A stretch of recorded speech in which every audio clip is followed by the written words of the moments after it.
बिस्मिल्लाहिर्रहमानिर्रहीम। The topic of today's discussion is exocrine pancreas, gall bladder and liver pathology.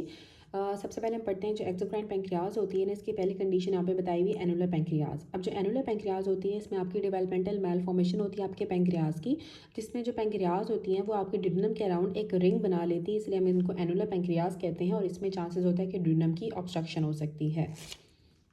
जैसे कि यहाँ पे शो किया हुआ है, ये आपको एनुलर पैंक्रियाज शो किया हुआ है कि इसने ड्यूडेनम को पैंक्रियाज ने ड्यूडेनम को चारों तरफ से सराउंड किया हुआ है। और नॉर्मली जो होती है ना वो पैंक्रियाज इस तरह से साइड पे होती हैं ड्यूडेनम के। Okay, now the acute pancreatitis. अब जो एक्यूट पैंक्रियाटाइटिस होता है, इसका पहले मैं आपको इटियोलॉजी का निमोनिक बता देती हूँ, जिसमें लिखा हुआ है गेट स्मैश्ड। गेट स्मैश्ड में जी से आता है गॉल स्टोन्स, ई से एथेनॉल की वजह से होता है एक्यूट पैंक्रियाटाइटिस, ट्रॉमा की वजह से, स्टेरॉइड्स की वजह से, मम्स की वजह से, ऑटोइम्यून कंडीशंस के अंदर हो सकता है, स्कॉर्पियन के स्टिंग की वजह से, हाइपरकैल्सीमिया या हाइपर ट्राइग्लिसराइडीमिया के अंदर हो जाता है, ईआरसीपी जो एंडोस्कोपिक रेट्रोग्रेड कोलेंजियोग्राफी कराते हैं उसमें हो जाता है, और ड्रग्स में सल्फर ड्रग्स या एजाथायोप्रीन लेने की वजह से एक्यूट पैंक्रियाटाइटिस हो जाता है। ठीक है, जो एक्यूट पैंक्रियाटाइटिस होता है इसमें गेट स्मैश इसका निमोनिक है, गाल स्टोन्स की वजह से, एथेनॉल की वजह से, ट्रॉमा की वजह से, steroids, mumps, autoimmune, scorpion sting, hypercalcaemia या हाइपरट्राइग्लिसरीडीमिया के अंदर ईआरसीपी की वजह से, या फिर ड्रग्स में सल्फर ड्रग्स या फिर एजाथायोप्रीन की वजह से। जो एक्यूट पैंक्रियाटाइटिस होता है इसमें एआरडीएस हमें मिलता है, साथ इसमें आपको कलन साइन मिलता है और ग्रे टर्नर साइन मिलता है। जो कलन साइन होता है उसमें ब्लूइश डिस्कलरेशन हो जाती है आपके अम्ब्लाइकस के अराउंड, और ये हीमोपेरिटोनियम की वजह से होती है। और ग्रे टर्नर साइन में आपकी ब्लूइश डिस्कलरेशन हो जाती है आपके फ्लैंक्स के अराउंड। अब इसमें से हम पढ़ते हैं कि जो एक्यूट पैंक्रियाटाइटिस है इसमें आपके पैंक्रियाज की इन्फ्लामेशन हो जाती है, और इसमें ये ऑटो डाइजेशन हो जाती है आपके पैंक्रियाटिक पैरेन्काइमा की पैंक्रियाटिक एंजाइम से। अब जो पैंक्रियाज की अपनी ही एंजाइम्स हैं वो पैंक्रियाज को खाना स्टार्ट कर देती हैं, ऑटो डाइजेशन हो जाती है, जिसकी वजह से एक्यूट पैंक्रियाटाइटिस डेवलप हो जाता है। इसमें जो ट्रिप्सिन होती है इसकी प्री मेच्योर एक्टिवेशन होती है ट्रिप्सिन की, जिसकी वजह से बाकी सारी पैंक्रियाटिक एंजाइम्स की एक्टिवेशन हो जाती है। ट्रिप्सिन की प्री मैच्योर एक्टिवेशन की वजह से बाकी सारे पैंक्रियाटिक एंजाइम्स की एक्टिवेशन हो जाती है, और पैंक्रियाज अपने pancreatic enzymes auto digestion start कर देती हैं पैंक्रियाटिक पैरेन्काइमा की। इसमें साथ हमें जो है वो लिक्विफैक्टिव हेमरेजिक नेक्रोसिस मिलती है पैंक्रियाज की, और फैट नेक्रोसिस मिलती है पेरी पैंक्रियाटिक फैट की। पेरी पैंक्रियाटिक फैट की फैट नेक्रोसिस हो जाती है, और ल्यूकोफैक्टिव हेमरेजिक नेक्रोसिस हमें मिलती है पैंक्रियाज की ल्यूकोफैक्टिव हेमरेजिक नेक्रोसिस मिलती है, फैट नेक्रोसिस हो जाती है जो पैंक्रियाज के अराउंड फैट होता है। ज़्यादातर इसकी कॉजेज़ में वही कि अल्कोहल की वजह से हो सकती है या फिर गॉल स्टोन्स की वजह से हो सकती है। गॉल स्टोन्स या अल्कोहल की वजह से सबसे ज़्यादा एक्यूट पैंक्रियाटाइटिस होता है। बाकी कॉजेज़ में ट्रॉमा हो सकता है, हाइपरकैल्सीमिया हो सकता है, हाइपरलिपिडीमिया हो सकता है, ड्रग्स हो सकती हैं, स्कॉर्पियन स्टिंग हो सकता है, मम्स हो सकता है, रप्चर हो सकता है आपकी पोस्टीरियर ड्यूडेनल अल्सर का। जो आपकी ड्यूडेनम की पोस्टीरियर वॉल के ऊपर अल्सर्स होते हैं अगर उनका रप्चर हो जाएगा तो उसकी वजह से भी एक्यूट पैंक्रियाटाइटिस डेवलप हो सकता है।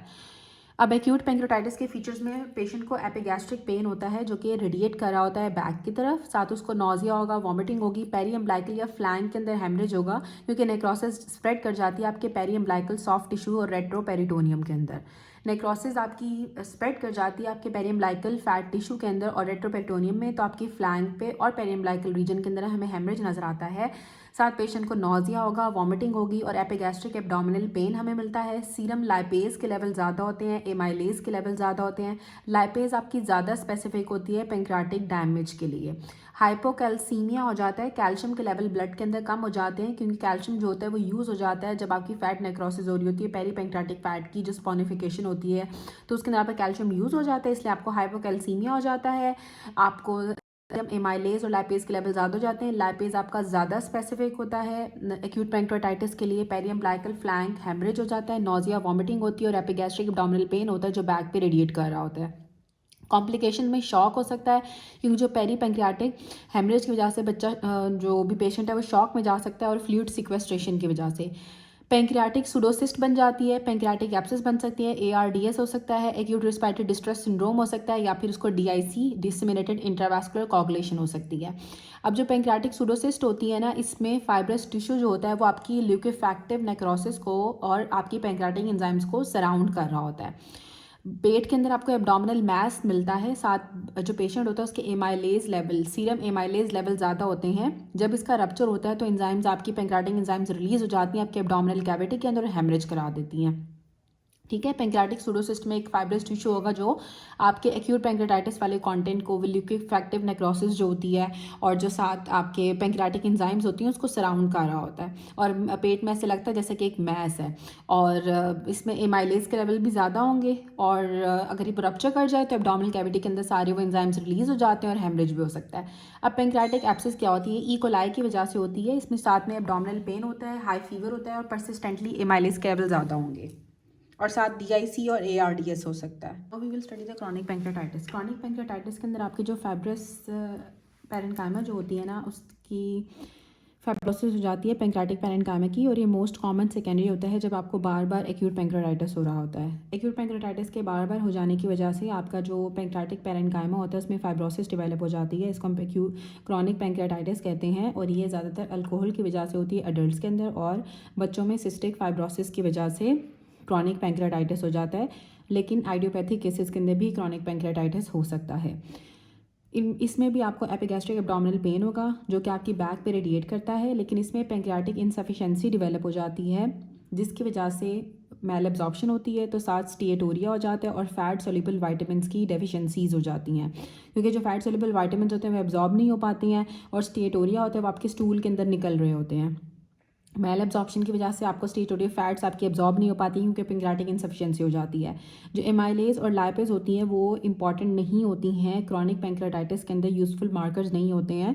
और आपके जो पैंक्रियाटिक पैरेन्काइमा होती है जब उसकी हम इमेजिंग कराते हैं तो हमें डिस्ट्रॉफिक कैल्सिफिकेशन नज़र आती है पैंक्रियाटिक पैरेन्काइमा की, और जब हम कंट्रास्ट स्टडीज़ कराते हैं तो हमें चेन ऑफ लेक्स नज़र आती हैं, क्योंकि आपकी जो पैंक्रियाटिक डक्ट होती हैं उनकी डायलेटेशन हो जाती है। पैंक्रियाटिक डक्ट्स की डायलेटेशन की वजह से हमें चेन ऑफ लेक्स नज़र आती हैं कंट्रास्ट स्टडीज़ के ऊपर, और जब हम इमेजिंग कराते हैं तो आपकी पैंक्रियाटिक पैरेन्काइमा की डिस्ट्रॉफिक कैल्सिफिकेशन हो जाती है। और इसमें एमाइलेज और लाइपेज का इतना इंपॉर्टेंट रोल नहीं होता है क्रॉनिक पैंक्रियाटाइटिस के अंदर। पैंक्रियाटिक इनसफिशिएंसी हो जाती है, स्टिएटोरिया डेवलप हो जाता है, फैट सोल्यूबल वाइटामिन्स की डेफिशिएंसी हो जाती है। इसमें भी आपको एपिगैस्ट्रिक पेन होता है जो कि बैक पे रेडिएट कर रहा होता है, और ये भी अडल्ट्स के अंदर अल्कोहल की वजह से और सिस्टिक फाइब्रोसिस वाले पेशेंट्स के अंदर बच्चों में डेवलप हो जाती है, और आइडियोपैथिक केसेस के अंदर भी डेवलप हो सकती है। और जिसमें आपकी जो पैंक्रियाटिक पैरेन्काइमा थी उसकी फाइब्रोसिस हो रही थी ऐसे पेशेंट्स को जिनको बार बार एक्यूट पैंक्रियाटाइटिस हो रहा होता है।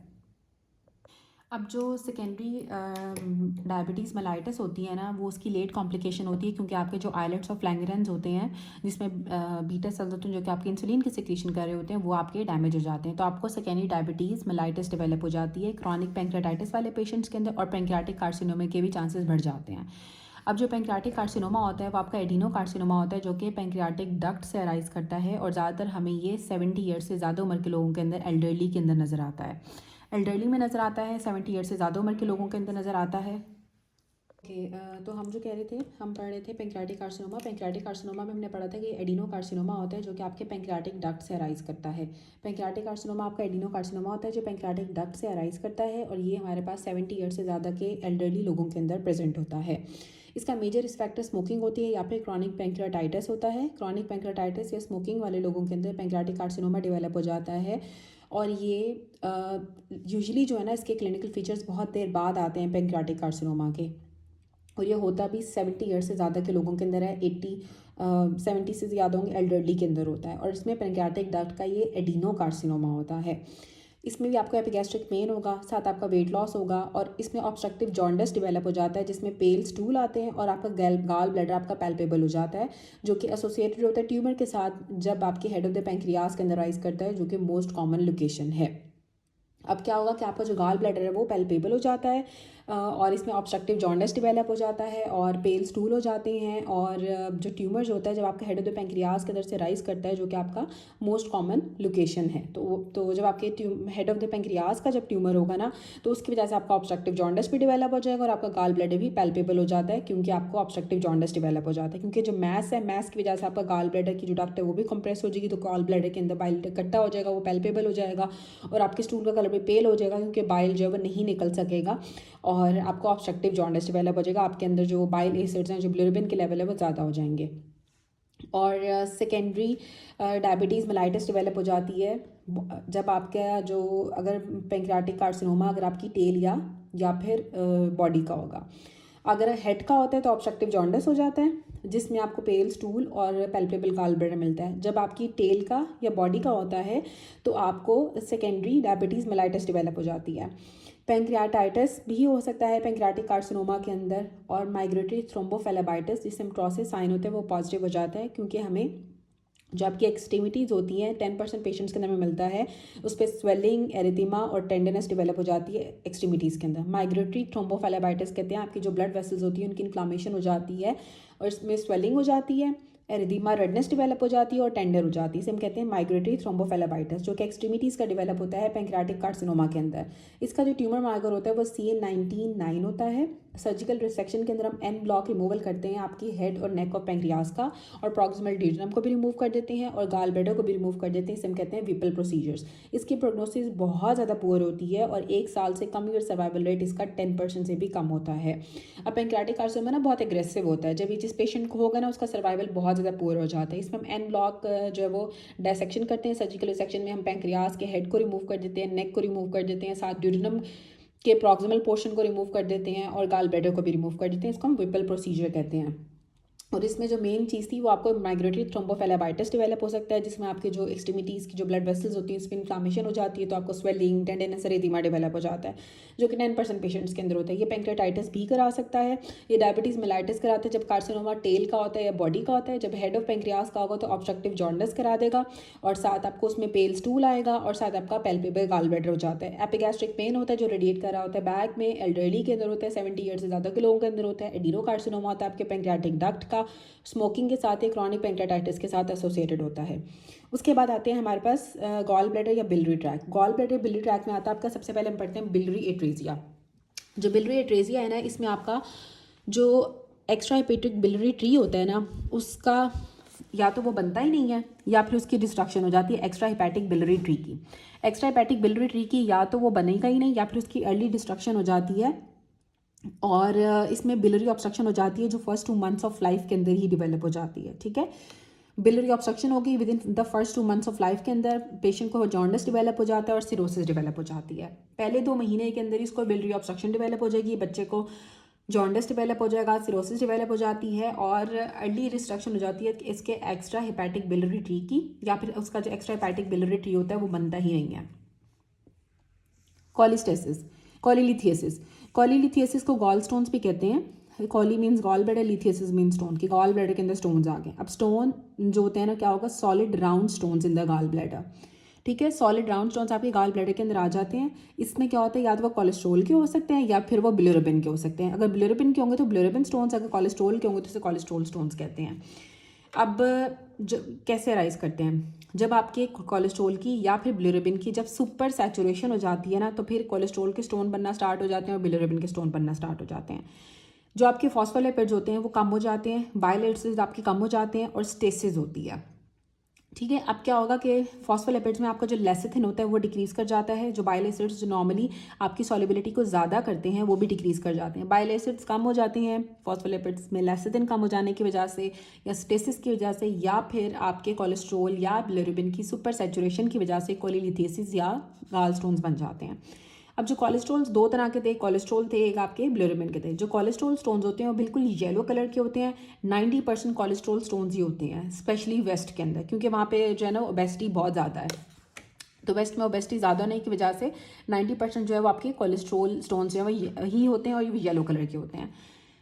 और जो कोलेस्ट्रॉल स्टोन्स होते हैं वो रेडियो ल्यूसेंट होते हैं। 10% सिर्फ रेडियो ओपेक होते हैं जब उनके कोलेस्ट्रॉल स्टोन्स में कैल्शियम की डेपोजिशन हो जाती है। ठीक है, रेडियो ल्यूसेंट होते हैं कोलेस्ट्रॉल स्टोन्स। इस कोलेस्ट्रॉल स्टोन ओपेक सिर्फ तब होंगे जब उसके अंदर कैल्शियम की डेपोजिशन हो जाती है।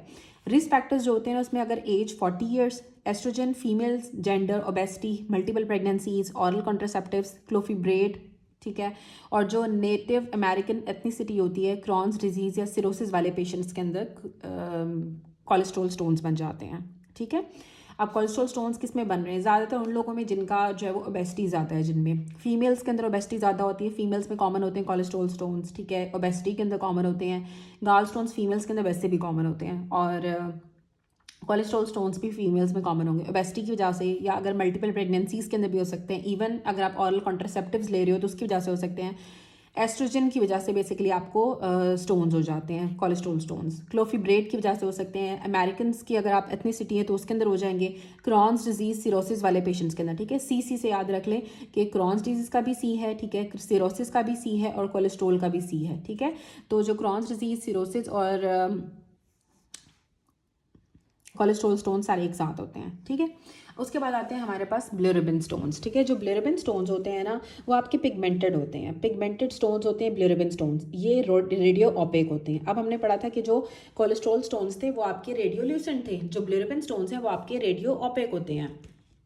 इसके रिस्क फैक्टर्स में आती है extra vascular haemolysis. Extra vascular haemolysis अगर आपकी हो रही होगी, जिसमें आपका जो ब्लूरिबन जो होता है वो ज़्यादा हो जाता है बाइल के अंदर और बिलियरी ट्रैक की इन्फेक्शन की वजह से, ई कोलाई, एस्करीज लम्ब्रिकॉइडीज या फिर क्लोनोर्किस साइनसिस की वजह से, ठीक है। अब क्लोनोर्किस साइनसिस, एस्करीज लम्ब्रिकॉइड्स या फिर ई कोलाई की वजह से जब आपकी बिलियरी ट्रैक की इन्फ्लामेशन होती है, इन्फेक्शन होती है, तो उसके अंदर आपको बिलिरुबिन स्टोन्स हो सकते हैं। या फिर अगर आपकी एक्स्ट्रा वास्कुलर हिमोलिसिस हो रही है कि आपकी आरबीसीज की ब्रेकडाउन बहुत ज़्यादा हो रही है, तो जिसकी वजह से बिलिरुबिन की प्रोडक्शन ज़्यादा हो रही है और बाइल ज़्यादा बन रहा है। जब बाइल के अंदर ब्लूरिबिन ज़्यादा हो जाएगा तो उस वजह से ब्लूरिबिन स्टोन्स हो जाते हैं। अब जो एस्क्लेरीज लम्ब्रिकॉइडीज होता है, ये एक राउंड वर्म होता है जो कि 25% वर्ल्ड पॉपुलेशन को अफेक्ट करता है। पुअर सैनिटेशन वाले एरियाज़ के अंदर होता है। इसका फीकल ऑरल ट्रांसमिशन होती है। ये आपके बिलियरी ट्रैक को इन्फेक्ट करता है और गाल स्टोन के चांसेस के ट्रांसमिशन, गाल स्टोन्स के रिस्क को बढ़ा देता है, ठीक है। एस्क्रीस लम्ब्रिकॉइडीज क्या होता है कि आपका राउंड वर्म होता है, राउंड वर्म होगा और ये 25% वर्ल्ड पॉपुलेशन को अफेक्ट करता है। पुअर सैनिटेशन होती है, फिकल और लूड से ट्रांसमिट होता है और ये आपका बिलियरी ट्रैक है वो इन्फेक्ट करता है और गाल स्टोन की फॉर्मेशन को बढ़ा देता है। जो क्लोनोर्किस साइनस होता है ये चाइना के अंदर, कोरिया के अंदर, वियतनाम के अंदर कॉमन है। इसे चाइनीज लिवर फ्लूक भी कहते हैं। चाइना के अंदर कॉमन होता है जो क्लोनोर्किस साइनस है। सी से क्लोनोर्किस, सी से चाइना, और ये भी बिलियरी ट्रैक को अफेक्ट करता है। इसमें भी गाल स्टोन के चांसेस ज़्यादा हो जाते हैं। कोलेंजाइटिस भी कराता है, कोलेंजियोकार्सिनोमा भी कराता है, ठीक है। कोलेंजाइटिस भी कराता है, कोलेंजियोकार्सिनोमा भी कराता है। और गाल स्टोन जो होते हैं ना वो ज़्यादातर एसिम्टोमेटिक होते हैं। कॉम्प्लिकेशंस में इसके बिलियरी कॉलिक हो सकती है, एक्यूट या क्रॉनिक कॉलिसिस्टाइटिस हो सकता है, गाल ब्लैडर की इन्फ्लामेशन करा सकते हैं। असेंडिंग कोलेंजाइटिस हो सकता है कि जब वो असेंड करके आपके बाकी ट्रैक को अफेक्ट करना स्टार्ट कर देगा। गाल स्टोन इलियस हो सकता है या गाल ब्लैडर का कैंसर हो सकता है। उसके बाद आता है बिलियरी कॉलिक। अब बिलियरी कॉलिक का मतलब क्या होता है? बिलियरी कॉलिक में वैक्सिंग और वेनिंग होती है, राइट अपर क्वाड्रेंट पेन होता है। राइट अपर क्वाड्रेंट के अंदर आपको पेन होगा और ये किसकी वजह से होता है? क्योंकि आपको जो गाल ब्लैडर जब कॉन्ट्रैक्ट करता है ना, और जब सिस्टिक डक्ट के अंदर एक स्टोन होगा और गाल ब्लैडर कॉन्ट्रैक्ट करेगा तो आपको राइट अपर क्वाड्रेंट के अंदर ना कभी वैक्सिंग और वेनिंग की तरह का पेन होगा। और जो सिम्टम इसका ठीक हो जाता है जब आपका सिस्टिक डक्ट से जो है वो स्टोन पास हो जाता है। कॉमन बाइल डक्ट की ऑब्स्ट्रक्शन हो सकती है जिसकी वजह से एक्यूट पैंक्रियाटाइटिस और ऑब्स्ट्रक्टिव जॉन्डिस भी डेवलप हो सकता है।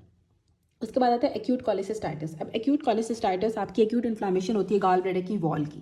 गाल ब्लैडर की वॉल की एक्यूट इन्फ्लामेशन होती है। इसमें ऐसा भी हो सकता है कि सिस्टिक डक्ट के अंदर स्टोन फंस गया हो जिसकी वजह से आपका डायलेशन हो जाती है आपके गाल ब्लैडर की, साथ प्रेशर इस्कीमिया हो जाता है। बैक्टीरिया वहाँ पे ग्रो करेगा क्योंकि जाहिर सी बात जब स्टेसिस हो रही है, बाइल नहीं जा पा रहा आगे, वहीं पे रुक गया है, तो फिर बैक्टीरिया की ओवरग्रोथ, ई कोलाई की ओवरग्रोथ हो जाती है और इन्फ्लामेशन हो जाती है।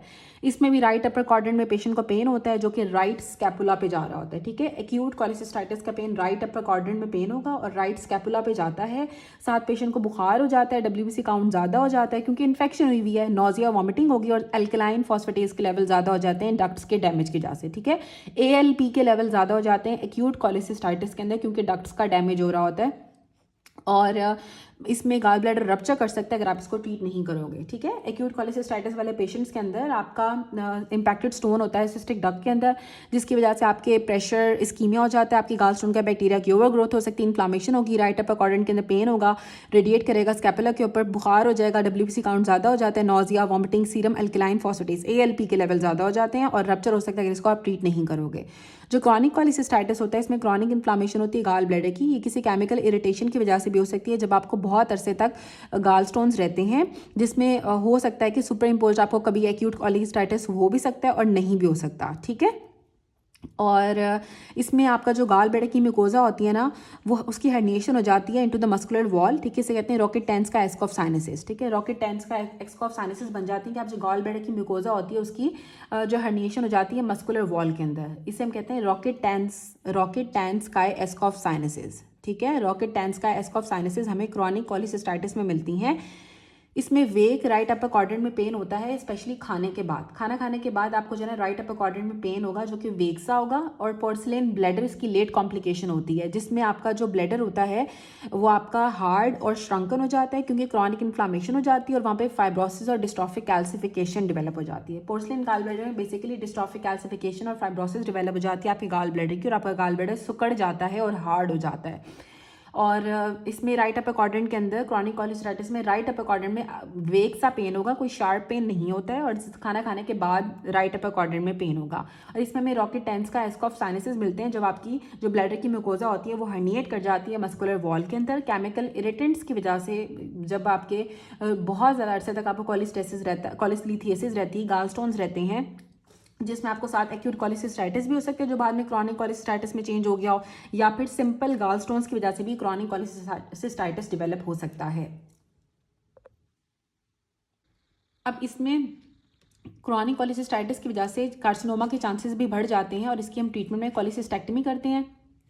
और साथ अगर तो पोर्सिलेन गाल ब्लैडर है तो फिर आपने गाल ब्लैडर को रिमूव कर देना होता है। उसके बाद आता है असेंडिंग कोलेंजाइटिस। असेंडिंग कोलेंजाइटिस का मतलब होता है कि आपकी जो बाइल डक्ट्स होती हैं उनकी बैक्टीरियल इन्फेक्शन हो जाती है। कोलेंजाइटिस मतलब बाइल डक्ट्स की जो है वो इन्फेक्शन हो गई है, बैक्टीरियल इन्फेक्शन हो गई है। ये इसमें असेंडिंग इन्फेक्शन होती है with a gram negative bacteria से, ठीक है। आपकी ग्राम नेगेटिव बैक्टीरिया की इन्फेक्शन जो असेंड कर रही होती है। पेशेंट सेप्सिस के साथ प्रेजेंट करता है, उसको तेज़ बुखार होगा, उसको सर्दी लग रही होगी, साथ उसको जॉन्डस हो गया होगा, एब्डोमिनल पेन होगा। और इसमें भी ये होता है कोलिडोकोलिथियसिस का, कि आपके बिलरी डक्ट्स के अंदर जो वो स्टोन फंस सकता है, इससे कोलिडोकोलिथियसिस के चांसेस बढ़ जाते हैं असेंडिंग कोलिंजाइटिस के अंदर, जिसमें आपके बाइल डक्ट जो होती है उनकी बैक्टीरियल इन्फेक्शन हो जाती है। जो गाल स्टोन इलियस होता है, इसमें गाल स्टोन एंटर कर जाते हैं और आपके स्मॉल बावल को ऑब्स्ट्रक्ट कर देते हैं, ठीक है। स्मॉल बावल से आपके ड्यूडेनम से अंदर एंटर हो गए, और ये कोलिसिस्टाइटिस होता है जब इसमें फिस्टूला की फॉर्मेशन हो जाती है गाल ब्लैडर और स्मॉल बावल के दरमियान में, ठीक है। गाल ब्लैडर और स्मॉल बावल के दरमियान में फिस्टूला बन गया था कोलिसिस्टाइटिस वाले पेशेंट के अंदर, और उसकी वजह से जो आपका स्टोन होता है वो स्मॉल बावल के अंदर जाके वहाँ पे ऑब्स्ट्रक्ट कर देता है स्मॉल बावल को, तो आपको इलियस डेवलप हो जाता है, ठीक है। उसके बाद आता है हमारे पास गाल ब्लैडर कार्सिनोमा। अब जो गाल ब्लैडर कार्सिनोमा होता है वो भी एडिनो कार्सिनोमा होता है, जो कि ग्लैंडुलर एपिथेलियम जो कि लाइन कर रही होती है गाल ब्लैडर की वॉल को, वहाँ से राइज करता है। पेंक्रियास का भी एडिनो कार्सिनोमा था, गाल ब्लैडर का भी एडिनो कार्सिनोमा है। जो गाल स्टोन्स होते हैं वो मेजर रिस्क फैक्टर होते हैं गाल ब्लैडर के कैंसर के लिए। जब अगर तो गाल स्टोन की वजह से पोर्सिलेन गाल ब्लैडर हो गया, जिसमें पढ़ा था कि गाल ब्लैडर आपका श्रिंक कर जाता है, हार्ड हो जाता है, और उसमें डिस्ट्रॉफिक कैल्सिफिकेशन हो जाती है। गाल ब्लैडर कार्सिनोमा भी एल्डरली वुमेन के अंदर होता है, और इसकी प्रोग्नोसिस भी पुअर होती है। उसके बाद आते हैं हम लिवर के बारे में। लिवर में सबसे पहले आता है हमारे पास जॉन्डिस, ठीक है। जो नॉर्मल बिलिरुबिन के लेवल जो होते हैं 0.3 से 1.2 मिलीग्राम पर डेसीलीटर होते हैं, 0.3 से 1.2 मिलीग्राम पर डेसीलीटर। वो जो हम स्टार्ट कर रहे थे वो हमने लिवर स्टार्ट किया था। लिवर के अंदर जो है सबसे पहले हमने पढ़ा था कि येलो डिस्कलरेशन हो जाती है आपकी स्किन की जॉन्डिस में, जो कि अर्लीस्ट साइन जो होता है वो आपकी स्क्लेरा इक्टेरस हो जाता है। आपका जो स्क्लेरा होता है, जो आपका वाइट पार्ट होता है वो येलो कलर का हो जाता है जॉन्डिस में। और इससे पहले मैंने आपको बताया था कि जो नॉर्मल बिलिरुबिन होता है वो 0.3 से 1.2 मिलीग्राम पर डेसीलीटर आपकी नॉर्मल बॉडी के अंदर होता है। अच्छा, जॉन्डिस में तो एक ये हो रहा है कि आपकी स्किन येलो कलर की हो रही है, साथ आपका स्क्लेरा येलो कलर का हो जाता है। जो स्क्लेरा येलो कलर का होता है, जो स्क्लेरा इक्टेरस होता है, वो आपका अर्लीस्ट साइन होता है जो हमें नज़र आता है जब जॉन्डिस होता है। अब जॉन्डिस में आपको जो सीरम बिलिरुबिन के लेवल होते हैं वो 2.5 मिलीग्राम पर डेसीलीटर से भी ज़्यादा हो जाते हैं। नॉर्मल जो होते हैं ना 1.3 मिलीग्राम पर डेसीलीटर तक होते हैं, लेकिन अगर 2.5 मिलीग्राम पर डेसीलीटर से ज़्यादा हो जाए तो उसे हम कहते हैं कि आपको हाइपर बिलिरुबिनीमिया हो गया है, या सीरम बिलिरुबिन के लेवल ज़्यादा हो गए हैं। अब इसमें क्या होता है कि जॉन्डिस हमेशा तब आता है जब आपके बिलिरुबिन मेटाबॉलिज्म में डिस्टर्बेंसेस डेवलप हो जाते हैं। अब नॉर्मल बिलिरुबिन का मेटाबॉलिज्म यहाँ पे बताया हुआ है। आरबीसीज जो होते हैं उनको मैक्रोफेजेस कंज्यूम कर लेते हैं रेटिकुलर एंडोथेलियल सिस्टम के। जो प्रोटोपोरफायरिन होती है वो हीम से आती है, वो कन्वर्ट हो जाती है अनकॉन्जुगेटेड बिलिरुबिन के अंदर। एल्बुमिन अनकॉन्जुगेटेड बिलिरुबिन को लिवर के अंदर लेके जाता है। लिवर के अंदर हेपाटोसाइट्स में जो आपका यूरिडीन ग्लूकोरोनाइल ट्रांसफरेज एक एंजाइम होती है जो कि आपके अनकॉन्जुगेटेड बिलिरुबिन को कॉन्जुगेटेड बिलिरुबिन के अंदर कन्वर्ट कर देती है। अब जो कॉन्जुगेटेड बिलिरुबिन होता है वो बाइल कैनालुला के अंदर जाता है और वहाँ पे जाके बाइल बना लेता है और फिर गाल ब्लैडर के अंदर स्टोर हो जाता है। बाइल आपकी स्मॉल बाउल से रिलीज़ होता है। जैसे आपके स्मॉल बाउल के अंदर फूड आती है डाइजेशन को एड करने के लिए, तो आपका बाइल भी गाल ब्लैडर से रिलीज़ हो जाता है। इंटेस्टाइनल फ्लोरा जो होती है वो कॉन्जुगेटेड बिलिरुबिन को दोबारा से कन्वर्ट कर देती है यूरोबिलिनोजन के अंदर। यूरोबिलिनोजन फिर एक्सराइज होकर स्टर्कोबिलिन के अंदर चेंज हो जाता है, जो कि आपके स्टूल को ब्राउन कलर देता है, जो स्टर्कोबिलिन होता है। और यूरोबिलिन के अंदर। यूरोबिलिन जो होती है वो पार्शली एब्जॉर्ब हो जाती है दोबारा से ब्लड के अंदर और फिर फिल्टर्ड होती है किडनी से और आपके यूरिन को येलो बना देती है। ठीक है, तो ये सारा आपका नॉर्मल मैकेनिज्म होता है कि सबसे पहले आपके मैक्रोफेजेस ने रेटिकुलर एंडोथेलियल सिस्टम के आरबीसीज को कंज्यूम किया, उसके बाद जो प्रोटोपोरफायरिन आपका हीम से आया था वो कन्वर्ट हो जाता है आपके अनकॉन्जुगेटेड बिलिरुबिन के अंदर। फिर एल्बुमिन आपका अनकॉन्जुगेटेड बिलिरुबिन को कैरी करता है लिवर के अंदर। लिवर के अंदर जाके यूरोडीन ग्लूकोरोनाइल ट्रांसफरेज एंजाइम होती है जो आपके अनकॉन्जुगेटेड बिलिरुबिन को कॉन्जुगेटेड के अंदर कन्वर्ट कर देती है।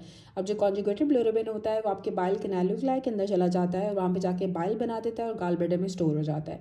जैसे ही जब आपकी डाइजेशन स्टार्ट होती है तो आपकी बावल से स्मॉल बावल से बाइल रिलीज होता है और इंटेस्टाइनल फ्लोरा आपके कॉन्जुगेटेड बिलिरुबिन को यूरोबिलिनोजन के अंदर कन्वर्ट कर देता है। यूरोबिलिनोजन फिर कन्वर्ट हो जाता है स्टर्कोबिलिन के अंदर, यूरोबिलिन के अंदर। यूरोबिलिन आपके यूरिन को येलो करता है और स्टर्कोबिलिन आपके स्टूल को ब्राउन कर देता है। उसके बाद आते हैं हमारे पास causes of jaundice. Causes of jaundice के अंदर सबसे जो मेन चीज़ है वो आती है हमारे पास हिमोलिसिस। अब जो कॉजेज ऑफ जॉन्डिस में सबसे पहली जो चीज़ आती है वो आती है आपकी एक्स्ट्रा वास्कुलर हिमोलिसिस।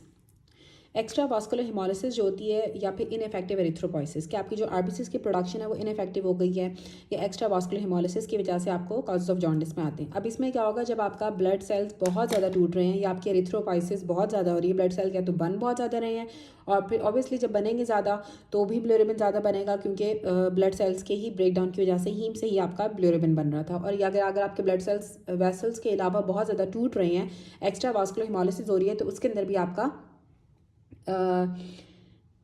जॉन्डिस होने के चांसेस बहुत ज़्यादा होते हैं। अब इसमें क्या होगा कि आपका जो अनकॉन्जुगेटेड बिलिरुबिन है उसके लेवल ज़्यादा हो जाते हैं क्योंकि जो अनकॉन्जुगेटेड बिलिरुबिन होता है वही आपका बनता है जब आपकी हीम की ब्रेकडाउन होती है प्रोटोपोरफायरिन के अंदर। प्रोटोपोरफायरिन आपका अनकॉन्जुगेटेड बिलिरुबिन ज़्यादा कर देता है और क्योंकि लिवर की तो उतनी ही कैपेसिटी जितना उसने कॉन्जुगेट करना है जितना वो नॉर्मली करेगा, तो जब एक्स्ट्रा वास्कुलर हिमोलिसिस होती है तो अनकॉन्जुगेटेड बिलिरुबिन ज़्यादा हो जाता है जिसकी वजह से आपका डार्क कलर यूरिन हो जाता है। डार्क कलर यूरिन हो जाता है और क्योंकि आपके यूरिन के अंदर यूरोबिलिनोजन जो है वो ज़्यादा हो जाता है। अब क्या होगा कि जो अनकॉन्जुगेटेड बिलिरुबिन होता है वो वाटर सॉल्युबल नहीं होता है तो इसलिए यूरिन से एब्सेंट होता है, तो इसका आपका जो यूरिन का जो कलर होता है ना वो डार्क यूरिन हो जाता है क्योंकि यूरिन के अंदर यूरोबिलिनोजन ज़्यादा हो जाएगा। अनकॉन्जुगेटेड बिलिरुबिन आपका वाटर सॉल्युबल नहीं होता है तो ये एब्सेंट हो जाता है यूरिन से, तो इंक्रीज रिस्क होता है कि आपको पिगमेंट बिलिरुबिन गाल स्टोन्स बन जाएं। ठीक है, अनकॉन्जुगेटेड बिलिरुबिन ज़्यादा होगा तो हमने पहले भी पढ़ा था जब बिलिरुबिन ज़्यादा हो जाता है आपको पिगमेंट स्टोन्स बन जाते हैं या फिर बिलिरुबिन स्टोन्स बन जाते हैं, गाल स्टोन्स। दूसरी चीज़ आती है physiological jaundice of the new born. Physiological jaundice of the new born के अंदर बिल्कुल जो पैदा हुए हुए बच्चे होते हैं उनका ट्रांजिएंटली जो है ना वो उनकी जो यूरिडीन क्योंकि लिवर इतना ज़्यादा मेच्योर नहीं हुआ होता तो जो उनकी यूरिडीन ग्लूकोरोनाइल ट्रांसफरेज एंजाइम होती है उनके लिवर के अंदर वो कम होती है। तो इस तरह जाहिर सी बात है जब यूरिडीन ग्लूकोरोनाइल ट्रांसफरेज एंजाइम कम होगी तो उसकी वजह से भी आपको अनकॉन्जुगेटेड बिलिरुबिन आपका ज़्यादा हो जाएगा। और जो अनकॉन्जुगेटेड बिलिरुबिन होता है वो फैट सोल्यूबल होता है, हमने पहले भी पढ़ा कि वाटर सोल्यूबल नहीं होता है, फैट सोल्यूबल होता है। तो ये डिपॉजिट हो जाता है आपके बेजल गैंग्लिया के अंदर। जब आपकी ब्रेन के बेजल गैंग्लिया के अंदर जाके वो डिपॉजिट होता है तो कनेक्टेरिस कराता है जिसमें आपको न्यूरोलॉजिकल बच्चे को डेफिसिट आना स्टार्ट हो जाते हैं और इवन डेथ भी हो सकती है। ट्रीटमेंट में इसके लिए हम फोटोथेरेपी करते हैं जो कि अनकॉन्जुगेटेड बिलिरुबिन को वाटर सोल्यूबल बना देता है। उसके बाद आता है हमारे पास गिलबर्ट सिंड्रोम। गिलबर्ट सिंड्रोम के अंदर जो ग्लूकोरोनाइल ट्रांसफरेज होती है उसकी लो एक्टिविटी होती है और ये ऑटोसोमल रिसेसिव डिसऑर्डर होता है। इसमें भी अनकॉन्जुगेटेड बिलिरुबिन आपका ज़्यादा हो जाता है। पेशेंट जॉन्डिस के साथ प्रेजेंट करेगा ड्यूरिंग स्ट्रेस जब उसको बहुत ज़्यादा कोई इन्फेक्शन हुई होगी, अदरवाइज क्लिनिकली नॉन साइलेंट होते हैं, सिर्फ इन्फेक्शन के चांसेस में गिलबर्ट सिंड्रोम वालों को जॉन्डिस डेवलप हो जाता है। और उसके बाद आता है क्रिगल नर्जर सिंड्रोम। क्रिगल नर्जर सिंड्रोम के अंदर यूरोडीन ग्लूकोट्रांसफरेज होती ही नहीं है, इसमें भी अनकॉन्जुगेटेड बिलिरुबिन ज़्यादा होता है, पेशेंट को कनेक्टेरिस हो सकता है और यूजुअली फैटल हो जाएगा क्योंकि जो अनकॉन्जुगेटेड बिलिरुबिन होता है वो फैट सोल्यूबल होता है। फैट सोल्यूबल होने की वजह से वो आपके ब्रेन के बेजल गैंग्लिया के अंदर जाकर डिपॉजिट हो जाता है, कनेक्टेरिस कराता है, न्यूरोलॉजिकल डेफिसिट कराता है और डेथ हो जाती है। उसके बाद है डुबिन जॉनसन सिंड्रोम। अब ये एक सिंड्रोम है जो हम पढ़ेंगे जिसके अंदर आपका कॉन्जुगेटेड बिलिरुबिन ज़्यादा हो रहा है। ठीक है, इसमें क्या होगा कि आपके बिलिरुबिन क्लैनिकुलर ट्रांसपोर्ट प्रोटीन्स जो होती हैं वो डेफिशिएंट हो जाती हैं। ठीक है, जो बिलिरुबिन कैनालिकुलर ट्रांसपोर्ट प्रोटीन्स, तो अब लिवर तो ठीक है, ठीक है, और बिलिरुबिन की प्रोडक्शन भी ठीक है, लेकिन जो ट्रांसपोर्ट प्रोटीन थी जिन्होंने बिलिरुबिन को ट्रांसपोर्ट करना था बिलियरी कैनालिकुलाई के अंदर वो आपके प्रोटीन्स के डेफिशिएंसी की वजह से, ट्रांसपोर्ट प्रोटीन डेफिशिएंसी की वजह से आपको डुबिन जॉनसन सिंड्रोम हो जाता है। इसमें आपका जो बिलिरुबिन होता है उसकी कॉन्जुगेशन हो जाती है, लेकिन वो आपका ट्रांसपोर्ट नहीं हो पाता है, जिसकी वजह से आपका कॉन्जुगेटेड बिलिरुबिन के लेवल ज़्यादा हो जाते हैं। लिवर आपका डार्क कलर हो जाएगा और अदरवाइज नॉट क्लिनिकली सिग्निफिकेंट होता है। इसमें रॉटर सिंड्रोम भी डुबिन जॉनसन सिंड्रोम की तरह ही होता है, लेकिन उसमें लिवर की डिस्कलरेशन नहीं होती है। लेकिन डुबिन जॉनसन सिंड्रोम के अंदर आपका लिवर जो है ना वो डार्क कलर का हो जाता है, लिवर की डिस्कलरेशन होती है। उसके बाद आता है हमारे पास बिलियरी ट्रैक ऑब्स्ट्रक्शन। जो बिलियरी ट्रैक ऑब्स्ट्रक्शन होती है, जिसे हम ऑब्स्ट्रक्टिव जॉन्डिस भी कहते हैं, वो गॉल स्टोन्स की वजह से हो सकता है, पैंक्रियाटिक कार्सिनोमा की वजह से हो सकता है, कोलेंजियो कार्सिनोमा की वजह से हो सकता है, पैरासाइट्स की वजह से हो सकता है, लिवर फ्लूइड में क्लोनोर्किस साइनसिस की वजह से हो सकता है, जो हमने पढ़ा था कि चाइनीज़ के अंदर कॉमन होता है। इसमें कॉन्जुगेटेड बिलिरुबिन ज़्यादा हो जाएगा ऑब्स्ट्रक्टिव जॉन्डिस के अंदर। यूरिन का यूरोबिलिनोजन कम हो जाता है और अल्कलाइन फॉस्फेटेज के लेवल ज़्यादा हो जाते हैं। डार्क कलर यूरिन आता है क्योंकि आपका बिलिरुबिनीरिया हो जाता है यूरिन के अंदर, बिलिरुबिन के लेवल ज़्यादा हो जाते हैं और स्टूल आपका पेल कलर का हो जाता है क्योंकि आपका जो स्टेरकोबिलिजन है वो नहीं बनता था, यूरोबिलिनीमिया, लेकिन यूरोबिलिनोजन आपका यूरिन के अंदर ज़्यादा हो जाता है, तो आपका यूरिन जो वो डार्क कलर का हो जाएगा, स्टूल आपके पेल कलर के हो जाएंगे। और प्लूराइटिस होता है क्योंकि प्लाज्मा के अंदर बाइल एसिड बहुत ज़्यादा होते हैं, तो उनको पूरे जिस्म पे खारिश होना शुरू हो जाती है और कोलेस्ट्रॉल के लेवल ज़्यादा हो जाते हैं, जेंथोमास बनना स्टार्ट हो जाते हैं, सबक्यूटेनियस टिश्यूज़ के अंदर उनके कोलेस्ट्रॉल की डेपोजिशन स्टार्ट हो जाती है और स्टीएटोरिया हो जाता है क्योंकि आपके फैट सोल्युबल विटामिन्स की मैल एब्जॉर्प्शन हो जाती है। हमने पहले भी पढ़ा था कि जब आपको क्योंकि जब आपके बाइल एसिड्स नहीं होंगे तो आपके जो है फैट की जो है वो एब्जॉर्प्शन नहीं होती है, तो उसकी वजह से आपको स्टीएटोरिया, स्टूल के अंदर फैट्स आना स्टार्ट हो जाते हैं और उसी की वजह से आपको जो फैट सोल्युबल विटामिन्स हैं उनकी भी मैल एब्जॉर्प्शन हो जाती है। उसके बाद आता है वायरल हेपेटाइटिस। अब जो वायरल हेपेटाइटिस होता है ना, इसमें आता है कि इन्फ्लामेशन डिस्टर्ब कर देती है आपके हेपेटोसाइट्स के नॉर्मल स्ट्रक्चर को, ठीक है, और आपके बाइल कैनालिकुलाई को भी डिस्टर्ब कर देती है। तो हेपेटाइटिस के अंदर भी आपको कॉन्जुगेटेड और अनकॉन्जुगेटेड बिलिरुबिन दोनों ही ज़्यादा हो सकते हैं। अब जो डार्क यूरिन आता है हेपेटाइटिस वाले पेशेंट्स के अंदर भी, क्योंकि यूरिन के अंदर बिलिरुबिन के लेवल ज़्यादा हो जाते हैं, उनका यूरिन जो है ना बहुत येलो कलर का हो जाता है और यूरिन यूरोबिलिनोजन नॉर्मल होगी या फिर डिक्रीज हो सकती है, ठीक है। यूरिन के अंदर बिलिरुबिन ज़्यादा हो जाती है, ठीक है। यूरिन के अंदर बिलिरुबिन ज़्यादा हो जाने की वजह से उनका यूरिन जो है वो डार्क कलर का हो जाता है वायरल हेपेटाइटिस वाले पेशेंट्स में। उसके बाद आते हैं हम हमारे पास इंपॉर्टेंट वायरल हेपेटाइटिस, ठीक है। अब इंपॉर्टेंट इसमें आते हैं हमारे पास, सबसे पहले आता है हेपेटाइटिस ए। हेपेटाइटिस ए और हेपेटाइटिस ई, ये दोनों जो होते हैं ना फीकल ऑरल रूट से ट्रांसमिट होते हैं। जो हेपेटाइटिस ए होता है वो कॉमनली ट्रैवलर्स के अंदर होता है और जो हेपेटाइटिस ई होता है वो कंटेमिनेटेड वाटर के अंदर होता है या फिर अगर आपने सी फूड अंडर कुक खाई है तो उसकी वजह से हो सकता है, ठीक है। अंडर कुक सी फूड के अंदर या फिर कंटेमिनेटेड वाटर के अंदर हेपेटाइटिस ई होता है। हेपेटाइटिस ए आपका फीकल ऑरल रूट से ट्रांसमिट होते हैं। हेपेटाइटिस ए और ई दोनों, ए जो होता है वो ट्रैवलर्स के अंदर कॉमन होता है। जो एक्यूट हेपेटाइटिस होता है इसकी कोई क्रॉनिक स्टेट नहीं होती है हेपेटाइटिस ए और ई की। इसके अंदर हमें एंटी आईजीएम मार्कर्स हम कराते हैं एक्टिव इन्फेक्शन के अगेंस्ट, ठीक है। एंटी वायरस आईजीजी आपकी प्रोटेक्टिव होती है और इसकी प्रेजेंस इंडिकेट करती है कि पहले से कभी ना कभी इन्फेक्शन हुई थी और या फिर इम्यूनाइजेशन को शो करती है कि उसकी हेपेटाइटिस ए की वैक्सीनेशन हुई हुई है। जो HIV इन्फेक्शन होती है वो प्रेग्नेंट वुमेन के अंदर बहुत ज़्यादा कॉमन होती है और ये फल्मिनेंट हेपेटिक फेलियर कराती है, जिसमें आपकी लिवर की नेक्रोसिस भी बहुत ज़्यादा हो जाती है। फल्मिनेंट हेपेटाइटिस कराती है वुमेन्स प्रेग्नेंट फीमेल्स के अंदर हेपेटाइटिस ई जो होता है, लिवर फेल हो जाता है, मैसिव लिवर नेक्रोसिस हो सकती है। तो अंडर कुक सी फूड की वजह से हेपेटाइटिस ई हो सकता है प्रेग्नेंट वुमेन के अंदर या कंटेमिनेटेड वाटर पीने की वजह से। अब जो हेपेटाइटिस बी होता है वो आपका पैरेंटल ट्रांसमिशन होती है, इसकी चाइल्ड बर्थ में ट्रांसमिट हो सकता है, अगर आपका अनप्रोटेक्टेड इंटरकोर्स किया है तो उससे ट्रांसमिट हो सकता है hepatitis B. IV drug abuse के अंदर, आईवी ड्रग एब्यूज़ के अंदर नीडल स्टिक से ट्रांसमिट हो सकता है, ठीक है। आपकी ये चाइल्ड बर्थ में भी, अनप्रोटेक्टेड इंटरकोर्स में, इंट्रावेनस ड्रग एब्यूजर्स के थ्रू भी ट्रांसमिट हो जाता है। इसकी वजह से एक्यूट हेपेटाइटिस होता है। क्रॉनिक डिजीज 20% केसेस के अंदर होती है। जो हेपेटाइटिस सी होता है इसकी भी पैरेंटल ट्रांसमिशन होती है, ये भी आपका इंटरवेनस ड्रग एब्यूज से, अनप्रोटेक्टेड इंटरकोर्स से, इवन इसकी ट्रांसफ्यूजन इसकी ऑलमोस्ट नॉन एग्जिस्टेंट है क्योंकि स्क्रीनिंग हो जाती है ब्लड सप्लाई की, ठीक है। ब्लड ट्रांसफ्यूजन से इतना नहीं होता है, इसकी भी पैरेंटल ट्रांसमिशन होती है, या तो अनप्रोटेक्टेड सेक्शुअल इंटरकोर्स से हो जाता है या फिर आपका जो है वो इंटरवेनस ड्रग एब्यूज की वजह से हो सकता है। इसकी क्रॉनिक डिजीज होती है, ये एक्यूट हेपेटाइटिस पे कराते हैं। क्रॉनिक डिजीज ज़्यादातर डिवेलप हो जाती है हेपेटाइटिस सी वायरस की। जो HCV RNA टेस्ट होता है वो कंफर्म करता है इन्फेक्शन को और जो डिक्रीज RNA लेवल्स होते हैं वो रिकवरी को शो करते हैं और अगर परसिस्टेंट होंगे तो वो क्रॉनिक डिजीज को शो करते हैं। उसके बाद आता है हेपेटाइटिस डी वायरस। अब जो हेपेटाइटिस डी होता है ये आपका डिपेंडेंट होता है हेपेटाइटिस बी के ऊपर ही अपनी इन्फेक्शन के लिए। अब इसमें क्या होता है कि आपकी सुपर इन्फेक्शन होती है जब आपको हेपेटाइटिस बी की ऑलरेडी इन्फेक्शन हुई हुई होगी, तो उसकी सुपर इन्फेक्शन हो जाती है कि जो कि ज़्यादा स्वेयर होती है कोई इन्फेक्शन से। और हेपेटाइटिस बी की इन्फेक्शन और डी की इन्फेक्शन जो होती है ना अक्सर सेम टाइम पे ही होती है, क्योंकि उसको हेपेटाइटिस बी की ज़रूरत होती है हेपेटाइटिस डी को अपना इन्फेक्शन करने के लिए। तो ये भी आपकी पैरेंटल ट्रांसमिशन से और नीडल स्टिक से, इंटरवेनस ड्रग अब्यूज से या फिर अनप्रोटेक्टेड सेक्शुअल इंटरकोर्स से ट्रांसमिट हो जाता है। जो क्रॉनिकली होता है ना वो ज़्यादा हेपेटाइटिस सी होता है, और हेपेटाइटिस ए और ई तो होते ही एक्यूट है, वो क्रॉनिक नहीं होते हैं। और हेपेटाइटिस सी का हम आरएनए टेस्ट कराते हैं जो कि इन्फेक्शन को कंफर्म करता है। अगर इसके लेवल कम होंगे तो इसका मतलब रिकवरी होगी, अगर परसिस्टेंट है तो इसका मतलब है कि क्रॉनिक डिजीज़ है। उसके बाद जो अगला आता है वो आता है हमारे पास सीरोलॉजिकल मार्कर्स क्या होते हैं हेपेटाइटिस बी वायरस के इन्फेक्शन के। हेपेटाइटिस बी वायरस की एक एक्यूट फेज़ होते हैं, एक विंडो स्टेज होती है, फिर रिजॉल्व होती है, फिर क्रॉनिक होती है, फिर इम्यूनाइजेशन होती है। अगर तो हमारे पास अगर तो सिर्फ इम्यूनाइजेशन आपने कराई हुई है, हेपेटाइटिस बी की वैक्सीनेशन कराई हुई है, तो सिर्फ IgG हमें मिलती हैं जो कि प्रोटेक्टिव होती हैं। क्रॉनिक के अंदर क्या होगा कि हमें सरफेस एंटीजन मिलेगा हेपेटाइटिस बी वायरस का, ठीक है, HBsAg जो होता है वो हमें मिलता है, और इसकी प्रेजेंस पॉजिटिव होगी। अगर 6 मंथ से ज़्यादा के लिए पॉजिटिव तो क्रॉनिक स्टेट को डिफाइन करती है। इसी तरह से जो HBe एंटीजन्स होते हैं, जो HBe होता है वो आपको शो करता है उसकी प्रेजेंस जो होती है HBe एंटीजन की और हेपेटाइटिस बी वायरस के DNA की, वो इन्फेक्टिविटी को शो करती है। और इसमें भी जो वो C एंटीबॉडी, जो कोर एंटीबॉडीज़ होती हैं वो क्रॉनिक स्टेज के अंदर IgG हमें मिलती हैं। कोर एंटीबॉडीज़ हमें मिलेंगी, और जो सरफेस एंटीबॉडीज़ होती हैं वो हमें नहीं मिलती हैं, ठीक है। एक इसमें सरफेस एंटीजन होता है, एक इसका E एंटीजन होता है, एक इसकी कोर एंटीबॉडी होती है और एक सरफेस एंटीबॉडी होती है।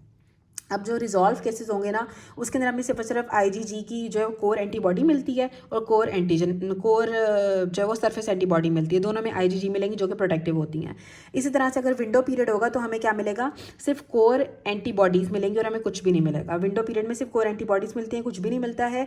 और इसी तरह से जो एक्यूट फेज़ होता है उसके अंदर हमें सरफेस एंटीजन मिलता है जो कि फर्स्ट लॉजिकल मार्कर होता है, और उसके बाद हमें मिलती हैं E एंटीजन भी आपका पॉजिटिव होता है, या फिर हमें हेपेटाइटिस बी वायरस का DNA नज़र आता है, और जो कोर एंटीबॉडीज़ होती हैं उसमें हम IgM हमें मिलेगी, ठीक है। एक्यूट और विंडो पीरियड में हमें कोर एंटीबॉडीज़ का IgM मिलता है, और रिजॉल्व और क्रॉनिक केसेस के हमें IgG मिलती है। कोर एंटीबॉडीज़ या आपके जो सरफेस एंटीजन है या फिर जो आपकी जो E एंटीजन है वो नहीं होगा जब आपने इम्यूनाइजेशन कराई हुई, उसमें सिर्फ और सिर्फ आपको सरफेस एंटीबॉडीज़ मिलती हैं जो कि IgG होती है और वो प्रोटेक्टिव होती हैं। उसके बाद आते हैं वायरल हेपेटाइटिस। अब जो वायरल हेपेटाइटिस है ना इसमें बेसिकली आपके इन्फ्लामेशन हो जाती है लिवर पेनकाइमा की हेपेटाइटिस वायरसेस की वजह से, जो हमने ऑलरेडी पढ़ लिए हैं। Hepatitis A B C D E हो सकता है, साथ एब्स्टेन बार वायरस या साइटोमेगालो वायरस भी हो सकता है। जो हेपेटाइटिस वायरस होते हैं वो एक्यूट हेपेटाइटिस करा सकते हैं और अल्टीमेटली क्रॉनिक हेपेटाइटिस भी करा सकते हैं। एक्यूट हेपेटाइटिस के अंदर हमें जॉन्डिस मिलता है जिसमें आपको कॉन्जुगेटेड और अनकॉन्जुगेटेड बिलिरुबिन दोनों ज़्यादा हुए होते हैं। साथ पेशेंट का डार्क यूरिन हो जाता है क्योंकि उसका कॉन्जुगेटेड बिलिरुबिन की वजह से यूरिन का कलर डार्क हो जाता है। पेशेंट को बुखार हो जाएगा, थकावट महसूस होगी, मलेज होगा, नोजिया होगा, साथ उसके लिवर एंजाइम्स में ALT आपका एलिवेटेड होता है। जो ALT होता है ना वो बेसिकली आपके वायरल हेपेटाइटिस को शो करता है, ALT के लेवल ज़्यादा हो जाते हैं। अब जो आपके लोब्यूल ऑफ लिवर की जब इन्फ्लामेशन होती है ना और जब पोर्टल ट्रैक की इन्फ्लामेशन होती है, इसमें हमें एपोप्टोसिस ऑफ हेपेटोसाइट्स भी मिलती है, ठीक है। आपके लोब्यूल ऑफ लिवर की, पोर्टल ट्रैक की इन्फ्लामेशन होगी, साथ आपके हेपेटोसाइट्स की एपोप्टोसिस होना स्टार्ट हो जाती है।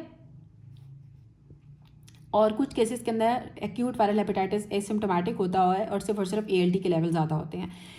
और कुछ में सिम्टम्स जो है ना 6 महीने से कम के लिए रहते हैं एक्यूट हेपेटाइटिस के अंदर, ठीक है। सिम्टम्स 6 मंथ से कम के लिए रहेंगे। जो क्रॉनिक हेपेटाइटिस होगा उसके अंदर सिम्टम्स आपके 6 महीने से ज़्यादा के लिए रहते हैं। इन्फ्लामेशन आपके पोर्टल ट्रैक को ज़्यादा इन्वॉल्व करती है और इसमें अल्टीमेटली सिरोसिस के चांसेस होने के भी चांसेस ज़्यादा होते हैं। उसके बाद सिरोसिस आती है। सिरोसिस बेसिकली आपकी एंड स्टेज लिवर डैमेज होता है जिसमें आपकी नॉर्मल हेपेटिक जो पैरेन्काइमा होती है उसमें बैंड्स ऑफ फाइब्रोसिस मिलते हैं और साथ में रीजनरेटिव नोड्यूल्स नजर आते हैं हेपेटोसाइट्स के, ठीक है। रीजनरेटिव नोड्यूल्स नजर आएंगे हेपेटोसाइट्स के, साथ में बैंड्स ऑफ फाइब्रोसिस मिलती है और ये एंड स्टेज लिवर डैमेज होता है। इसके बाद हेपेटिक फेलियर ही होना होता है, ये कार्सिनोमा में चेंज हो जाती है। सिर्फ एंड स्टेज जो लिवर डैमेज होता है वो आपकी सिरोसिस होती है जिसमें आपके जो नॉर्मल हेपेटिक पैरेन्काइमा होता है उसमें बैंड्स ऑफ फाइब्रोसिस और हमें रीजनरेटिव नोड्यूल्स नजर आना स्टार्ट हो जाते हैं हेपेटोसाइट्स के। फाइब्रोसिस जो होती है ना वो ट्रांसफॉर्मिंग ग्रोथ फैक्टर बीटा से होती है जो कि स्टेलेट सेल्स से आते हैं, जो कि आपकी साइनोसाइट्स के अंदर जो एंडोथेलियल सेल्स के नीचे स्टेलेट सेल्स होते हैं और इनके ये ट्रांसफॉर्मिंग ग्रोथ फैक्टर बीटा को रिलीज करते हैं जो कि आपकी फाइब्रोसिस कराता है। स्टेलेट सेल से TGF बीटा रिलीज होता है और जो स्टेलेट सेल्स होते हैं वो आपके एंडोथेलियल सेल्स के नीचे होते हैं साइनोसाइट्स में। बेसिकली साइनोसाइड्स के अंदर आपके एंडोथेलियल सेल्स हैं, एंडोथेलियल सेल्स के नीचे स्टेलेट सेल्स IGF बीटा को रिलीज करते हैं, TGF बीटा को रिलीज करते हैं और TGF बीटा जो है फाइब्रोसिस कराता है। क्लिनिकल फीचर्स में पोर्टल हाइपरटेंशन में आपको 3 चीज़ें मिलती हैं। एक तो एसाइटीज़ मिलती है जो कि आपकी पेरिटोनियल कैविटी में आपको फ्लूइड मिलेगा, 4 चीज़ें मिलती हैं, ठीक है। साथ इसमें कंजेस्टिव स्प्लीनोमेगैली या हाइपरस्प्लेनिज्म, पोर्टल हाइपरटेंशन के साथ लाजमी स्प्लेनोमेगैली होती है या फिर हाइपरस्प्लेनिज्म हो जाता है। स्प्लीनोमेगैली का मतलब है कि स्प्लीन का साइज बढ़ जाता है, हाइपरस्प्लेनिज्म से स्प्लीन के फीचर ज़्यादा आना स्टार्ट हो जाते हैं। पोर्टल सिस्टेमिक शंट्स बन जाते हैं, इसोवेजल वायरसेस हो सकती हैं, हेमोरॉइड हो सकते हैं पेशेंट को, या फिर कैपिट मेडूसी भी हो सकता है। और अल्टीमेटली पोर्टल हाइपरटेंशन की वजह से पेशेंट को हिपैटोरीनल सिंड्रोम डेवलप हो जाता है जिसमें रीनल फेलियर हो जाता है secondary to cirrhosis. Renal failure develop हो जाता है सेकेंडरी टू सिरोसिस। उसके बाद जो एक तो ये हो गया कि आपको पोर्टल हाइपरटेंशन डेवलप हो जाती है जब आपको सिरोसिस होती है, ठीक है। दूसरी चीज़ क्या होती है कि आपकी डिटॉक्सिफिकेशन होती है लिवर की, वो डिक्रीज़ हो जाती है। डिटॉक्सिफिकेशन जब डिक्रीज़ होती है तो आपके जो मेंटल स्टेटस चेंजेस आती हैं, साथ पेशेंट को एस्टेरेक्सिस हो जाती है, एबनॉर्मल मूवमेंट्स होना स्टार्ट हो जाएंगी, इवेंचुअल कोमा डेवलप हो जाता है क्योंकि उसके सीरम के लेवल ज़्यादा हो जाते हैं, जिसको हम कहते हैं कि उसको जो है वो हिपैटिक एनकेफेलोपैथी हो गई है, ठीक है। और मेटाबॉलिक होती है और रिवर्सिबल होती है। पेशेंट को जो है वो हाइपर गायनेकोमेस्टिया डेवलप हो जाता है, स्पाइडर एंजियोमाटास डेवलप हो जाते हैं, ठीक है। साथ उसको पामर एरिथीमिया हो जाता है, हाइपर एस्ट्रेनिज्म की वजह से, ठीक है। हाइपर एस्ट्रीनिज्म की वजह से क्या होता है कि पेशेंट को पामर एरिथीमा हो जाता है, हाथ उसके रेड हो जाएंगे, इसके स्पाइडर की तरह की उसकी वेन्स नजर आना स्टार्ट हो जाएंगी, ब्रेस्ट की involvement, breast production start gynaecomastia हो जाता है कि ब्रेस्ट एनलार्जमेंट स्टार्ट हो जाती है मेल्स के अंदर, साथ उनको जॉन्डिस हो जाएगा। और मेंटल स्टेटस चेंजेस आती हैं, अमोनिया ज़्यादा हो जाने की वजह से एस्टेरेक्सिस होती है और इवेंचुअल कॉमा डेवलप हो जाते हैं। मेटाबॉलिक होते हैं तो ये रिवर्सिबल भी होते हैं। अब क्या होगा, प्रोटीन सिंथेसिस लिवर के अंदर होती है वो भी डिक्रीज हो जाती है, आपका जो हाइपो एल्बुमिनीमिया हो जाता है। अब जब आपके एल्बुमिन के लेवल कम होंगे, प्लाज्मा प्रोटीन्स कम होंगी, तो उसकी वजह से आपको एडिमा डेवलप हो जाएगा क्योंकि आपका जो ऑन्कोटिक प्रेशर है वो आपका डिस्टर्ब हो जाएगा। अब कोगुलोपैथी हो सकती है क्योंकि डिक्रीज क्लॉटिंग फैक्टर की सिंथेसिस होती है, क्योंकि क्लॉटिंग फैक्टर्स भी आपके लिवर से बन रहे हैं। जो क्लॉटिंग फैक्टर्स नहीं बनेंगे तो कोगुलोपैथी हो जाएगी। और आपका जो ये जो कोगुलोपैथी होती है वो हमें पीटी से पता चलता है, प्रोथ्रोम्बिन टाइम हमें पता है कि कितना आप क्लॉटिंग फैक्टर्स का डिफेक्ट आया हुआ है। उसके बाद आती है अल्कोहल रिलेटेड लिवर डिजीज़। जो अल्कोहल रिलेटेड लिवर डिजीज़ होती है इसमें आपके लिवर एंड पैरेन्काइमा का डैमेज हो जाता है अल्कोहल की कंजम्पशन की वजह से। वेस्ट के अंदर बहुत कॉमन है। फैटी लिवर, इसमें क्या होता है कि आपके फैट की एक्युमुलेशन होना स्टार्ट हो जाती है हेपेटोसाइट्स के अंदर। अब इसकी वजह से क्या होगा, अल्कोहल की वजह से, अल्कोहल रिलेटेड लिवर डिजीज़ में आपके अल्कोहल की कंजम्पशन करते हैं, वेस्ट के अंदर कॉमन होती है। अल्कोहल लेते हैं तो लिवर में फैट की डेपोजिशन होना स्टार्ट हो जाती है, जिसकी वजह से आपका जो फैट होता है वो हैवी ग्रीजी लिवर हो जाता है।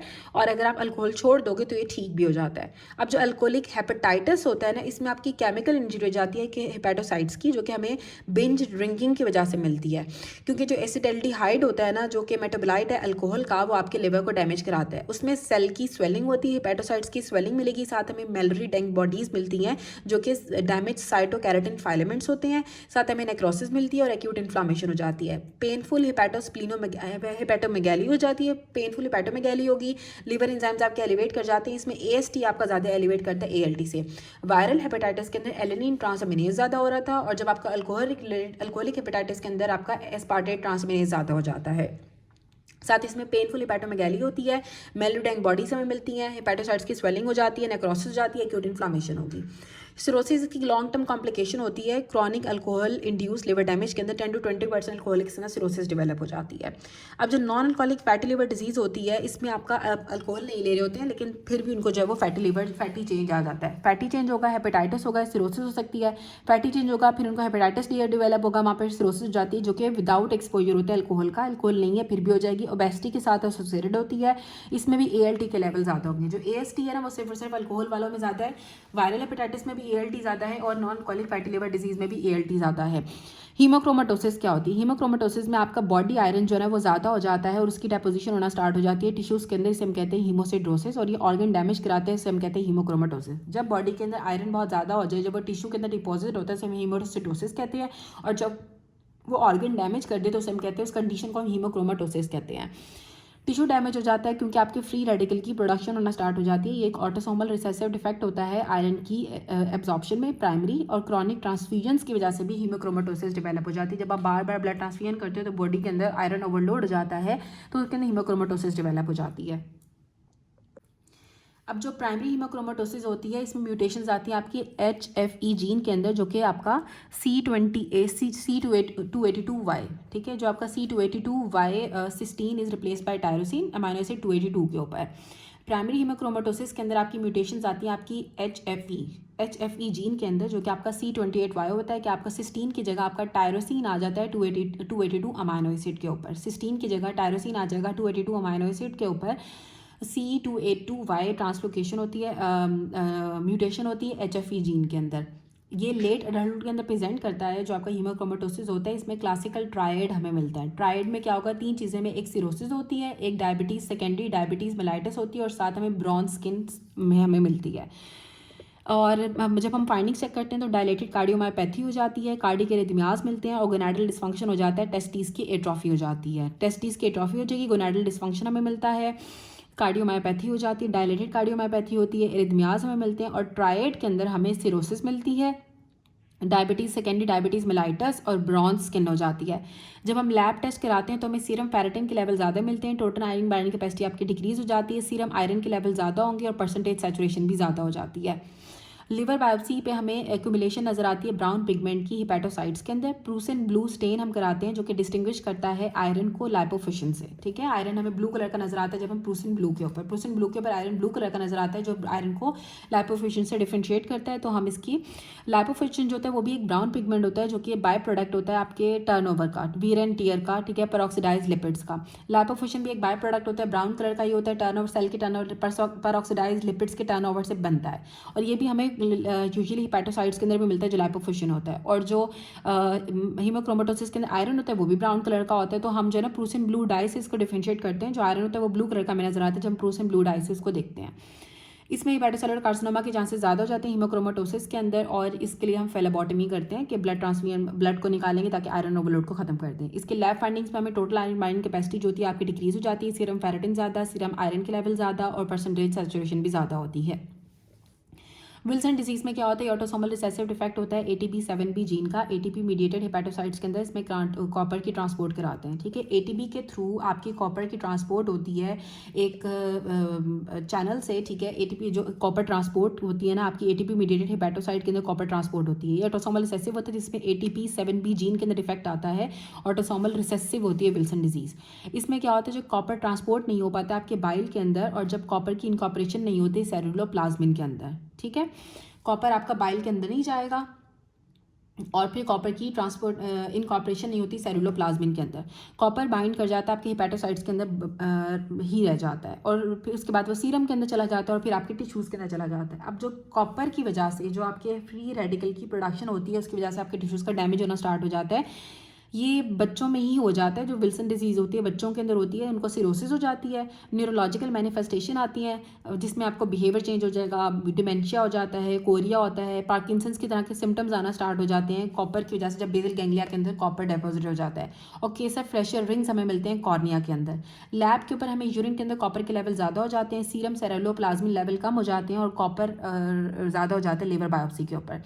इसमें भी चांसेस होता है कि HCC के अंदर हिपैटोसेलुलर कार्सिनोमा के अंदर चेंज हो सकता है विल्सन डिजीज़ भी। इसके लिए हम डी पेनिसिलामीन देते हैं जो कि चिलेट कर देती है कॉपर को, ठीक है। अब इसमें हमें क्या मिला है, Wilson disease autosomal recessive defect होता है ATP7B जीन का, ATP mediated hepatocyte copper transport जो कराते हैं, इसमें लैक ऑफ कॉपर ट्रांसपोर्ट होती है इनटू द बाइल, और लैक ऑफ कॉपर इनकॉर्पोरेशन होती है इनटू सेलुलोप्लाज्मिन। हेपेटोसाइट्स के अंदर कॉपर आपका डिपॉजिट होना स्टार्ट हो जाता है, फिर सीरम में जाता है टिश्यूज़ में, वहाँ पे फ्री रेडिकल बनाने की वजह से टिश्यू डैमेज कराता है, सिरोसिस हो जाती है, न्यूरोलॉजिकल मैनिफेस्टेशन आती हैं जिसमें उसको डिमेंशिया हो सकता है, बच्चे को बिहेवियल चेंजेस आ जाती हैं, कॉरिया पार्किंसंस डिजीज़ की तरह के सिम्टम्स भी आते हैं, और केसर फेशियल रिंग्स हमें आइस के अंदर मिलते हैं, कॉर्निया के अंदर मिलते हैं। यूरिन के अंदर हमें यूरिनरी कॉपर के लेवल ज़्यादा हो जाते हैं, सेलुलोप्लाज्मिन के सीरम के अंदर लेवल कम हो जाते हैं, कॉपर हमें नजर आते हैं, लिवर की बायोप्सी कराते हैं, और इसके ट्रीटमेंट में हम डी पेनिसिलामीन देते हैं जो कि चिलेट करती है कॉपर को। उसके बाद आती है प्राइमरी बिलियरी सिरोसिस, ठीक है। प्राइमरी बिलियरी सिरोसिस जो होती है ये ऑटोम्यून ग्रैनुलोमेटस डिस्ट्रक्शन हो जाती है इंट्राहेपेटिक बाइल, खुद ब खुद ही आपके जो ग्रैनुलोमेटस डिस्ट्रक्शन हो जाती है आपकी जो है इंट्राहेपेटिक बाइल डक्ट्स की, ठीक है। इंट्राहेपेटिक बाइल डक्ट्स की जो है ना वो ग्रैनुलोमेटस डिस्ट्रक्शन होना जाती है, वुमेन्स के अंदर होती है, 40 साल की उम्र पे प्रेजेंट करती है, अदर ऑटोइम्यून डिजीज़ के साथ एसोसिएटेड होती है, इसमें एंटी माइटोकॉन्ड्रियल एंटीबॉडीज़ आपकी पॉजिटिव होती हैं, साथ में फीचर्स ऑफ ऑब्स्ट्रक्टिव जॉन्डिस भी आते हैं, और सिरोसिस इसकी लेट कॉम्प्लिकेशन है, ठीक है, सिरोसिस की लेट कॉम्प्लिकेशन है। इसमें एंटी माइटोकॉन्ड्रियल एंटीबॉडीज़ पॉजिटिव होती हैं, ऑब्स्ट्रक्टिव जॉन्डिस वाले फीचर्स आते हैं, अदर ऑटोइम्यून डिजीज़ के साथ ही एसोसिएटेड होती है। 40 ईयर्स ऑफ एज पे वीमेंस के अंदर कॉमन होती है, और ऑटोइम्यून ग्रैनुलोमेटस डिस्ट्रक्शन हो जाती है आपके इंट्राहेपेटिक बाइल डक्ट्स की। उसके बाद ये प्राइमरी सेक्लेरोजिंग कोलेंजाइटिस जो PSC होती है, इसमें इन्फ्लामेशन और फाइब्रोसिस हो जाती है आपके इंट्राहेपेटिक और एक्स्ट्राहेपेटिक बाइल डक्ट्स की, ठीक है, इंट्राहेपेटिक और एक्स्ट्राहेपेटिक बाइल डक्ट्स की फाइब्रोसिस हो जाती है और इन्फ्लामेशन हो जाती है।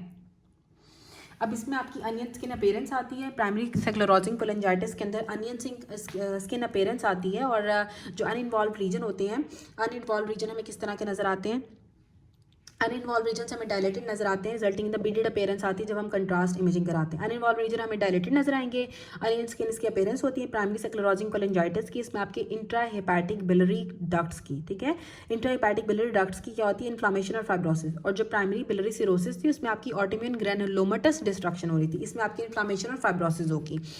और इटियोलॉजी के ऊपर इसकी अननोन होती है। अल्सरेटिव कोलाइटिस वाले पेशेंट्स के अंदर प्राइमरी सेक्लेरोजिंग कोलेंजाइटिस हो जाता है, पी आन का पॉजिटिव होती है, इसके अंदर ऑब्स्ट्रक्टिव जॉन्डिस के साथ प्रेजेंट करती है, सिरोसिस लेट कॉम्प्लिकेशन होती है, कोलेंजियोकार्सिनोमा भी करा सकती है, इंक्रीज रिस्क होता है कोलेंजियोकार्सिनोमा का।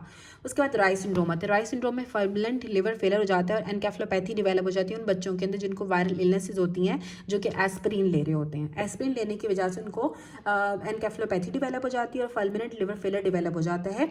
और इसमें माइटोकॉन्ड्रियल डैमेज होता है हेपेटोसाइट्स का, पेशेंट प्रेजेंट करता है, उसको हाइपोग्लाइसीमिया हो जाता है, ब्लड ग्लूकोज लेवल कम हो जाते हैं, लिवर एंजाइम्स उसके ज़्यादा हो जाएंगे, साथ उसको नोजिया होती है, वॉमिटिंग होती है, और इवन कॉमा या डेथ भी करा सकता है।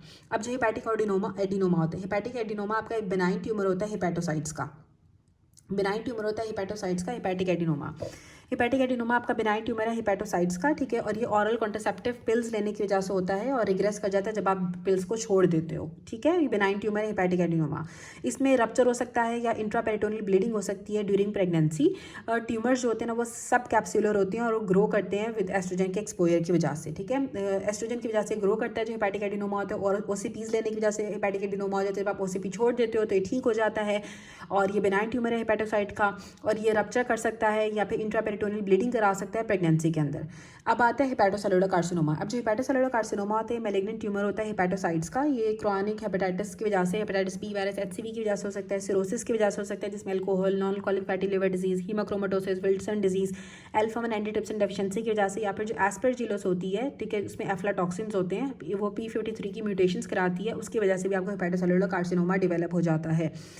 बट कैरी सिंड्रोम के अंदर भी रिस्क ज़्यादा हो जाता है जिसमें आपके लिवर की इन्फेक्शन होती है हेपेटिक वेन की ऑब्स्ट्रक्शन की वजह से। बट कैरी सिंड्रोम के अंदर आपका जो है वो हेपेटिक वेन आपकी ऑब्स्ट्रक्ट हो जाती है और लिवर इन्फेक्शन स्टार्ट हो जाती है, इसमें भी पेनफुल हेपेटोमेगैली होती है और साथ एसाइटीज़ डेवलप हो जाती है। ट्यूमर्स जो होते हैं ना वो ऑफन देर से हमें पता चलता है हेपेटोसेलुलर कार्सिनोमा का, क्योंकि सिम्टम्स होते हैं वो सिरोसिस की वजह से हमें नहीं पता चलते, इसकी पुअर प्रोग्नोसिस होती है, और इसके लिए हम अल्फा वीटो प्रोटीन के लेवल कराते हैं जो कि इसका ट्यूमर मार्कर होता है। अब मेटास्टेसिस टू लिवर, जो most common primary liver tumours होते हैं ना, ठीक है, उससे ज़्यादा कॉमन होती है जो मेटास्टेसिस होती है, ठीक है। मेटास्टेसिस आपकी कॉलन कैंसर की, पैंक्रियाज की, लंग की, ब्रेस्ट की। कॉलन कैंसर आपका लिवर में मेटास्टेसाइज करता है, पैंक्रियाज का, लंग का और ब्रेस्ट का। मल्टीपल नोड्यूल्स आपको लिवर के अंदर नजर आते हैं, हेपेटोमेगैली हो जाती है, और within nodule free as हमें नजर आता है लिवर के ऊपर।